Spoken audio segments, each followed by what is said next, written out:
following Natalia. There we go, now I can read it. Okay, he's got a show coming up here with some old guys. It's called The Old Fart Show. You call it an old fart. Ladies and gentlemen, give it up for Tuguchi.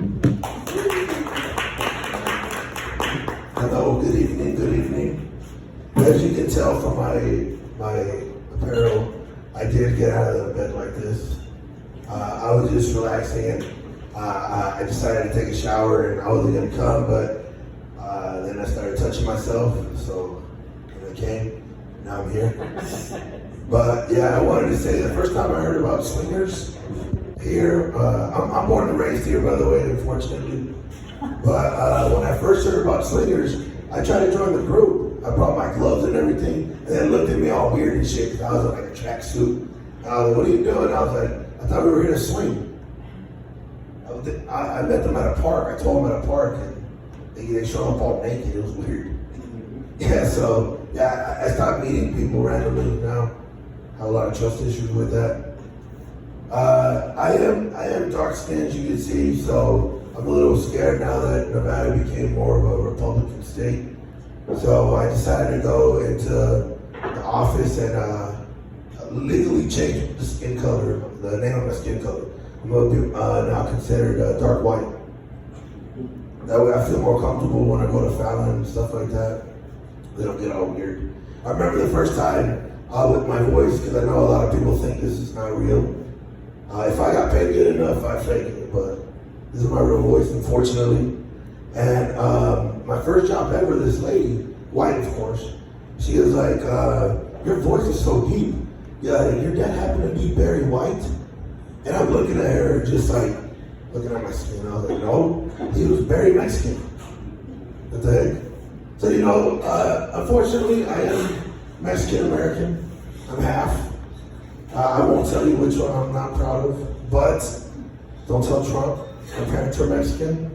And the thing about being this attractive Mexican is I attract a lot of toxic Latinas and toxic women. It's not fun.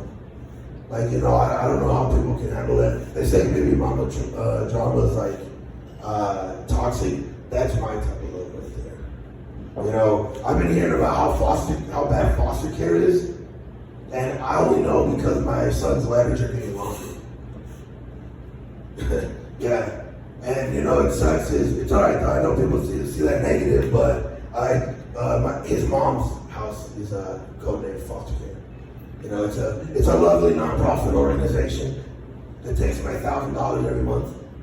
You know, I love it. Every time I see the receipts when I go to tax season, it says child support, and I'm like, I only have one kid. It's kind of weird. So I've been fighting that case for a while. But another thing that I attract is ICE, unfortunately. Yeah, and a lot more, not because of like they think I'm illegal or not. They hear my voice and like, what the fuck is he? The hell? Speak for me, buddy, please. And I'm like, you know what I'm saying? You know what I'm saying?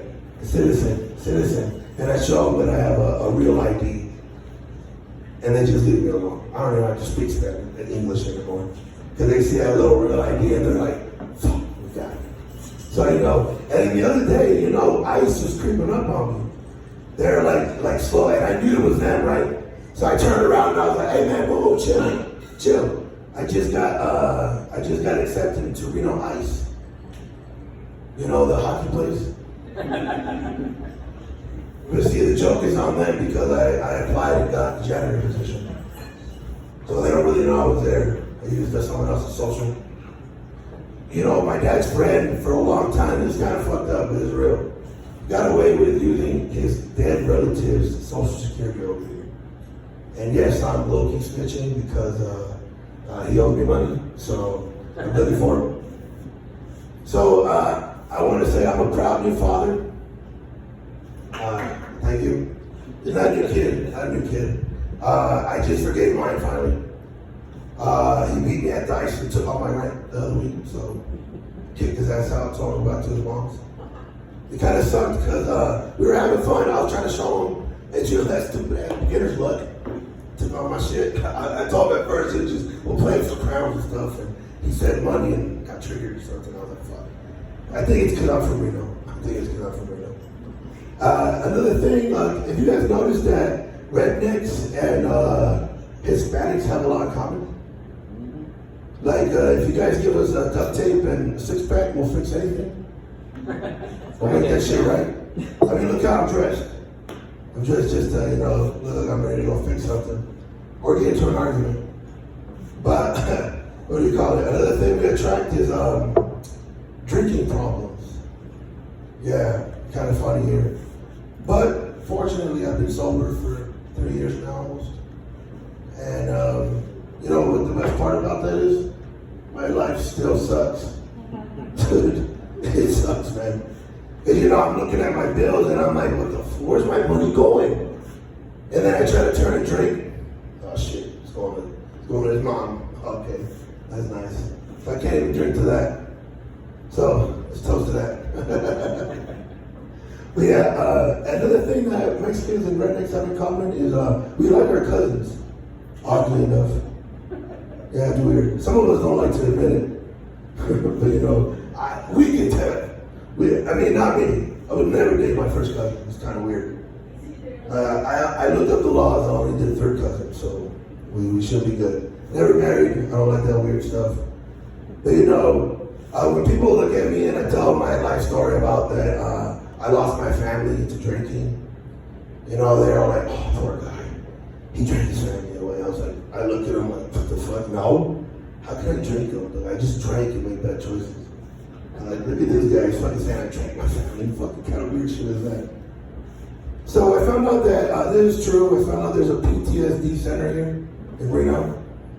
Funny story how I found out. I went to go knock in and try to go in. They didn't let me in. Start fucking banging. It's like, that's my kid's mom right there. So, I tried to let them know that she's the reason I got a PTSD. And they didn't accept my application. So I was like, that sucks. You know why I hate gamblers? I fucking hate gamblers. Because the second I get off that machine, they win. Every fucking time, dude. Especially at a 7-Eleven. I'm over here crossing my fingers, putting my last $2 in and just being like, man, if this shit don't hit, my son's gonna get it. No, I'm kidding. But I hit for like $5 and I'm over here like, oh hell yeah, I flipped it, walked off, and I go around just spend the $5 again, and I hear the guy hit like $2,000, and I'm like, what the hell, dude? I was like, I was getting snatched, right? But yeah, man, one of the things I started realizing, I've been doing comedy for 2 years, stand-up for 2 years now. Can't stand it. I can't stand it. So now I just ordered my wheelchair. Yeah, we'll be doing wheelchair comedy now. It's got a guitar in it. I'm only doing it for the benefits. I hear they have really good parking at events. Really great seating too, so I don't have to wait a waiting line. So kind of good. And plus, I've seen people get up. People get up in the wheelchair. I've seen it. Reason why I bring it up is because one day, me and my brother stood up to our bully, our neighborhood bully. He was at least 3 years older than us. But one day I decided, I was like, you know what? Today's the day. Daniel, it's over. This guy ain't gonna fucking make us a punk anymore. It's over. So here he comes rolling in the wheelchair. And I'm like, motherfucker, hey, you gotta leave us alone. My mom says you can't be picking on us anymore. So he goes talking to smack. I just look at my brother and first time me and him just clicked. We were young. And we're like, he's in a wheelchair, right? So history happened after that. And moral of the story is, after we beat him up, he was still talking his shit on the ground. So don't trust these people in wheelchairs, for real. For real. Some of them be faking that stuff. The other day, I'll end with this. My best friend, he has a very specific dream of doing a backflip. So, I've been trying to help him out with the dream. Well, the other day it came, I saw him down the street, so I stepped on the gas. Motherfucker did 2 backflips. Yeah, so moral of the story of that is I get my my friend's backs, make sure they get through, and that dude did 2 backflips that night, dude. So, respect for that. Thank you, that's my time. Again, give it up to Norm, Detention Center. When is it? October 17th, we have the Old Fart Show with him included. Thank you guys. If you guys are interested. Have a good night. All right, keep going, Gucci.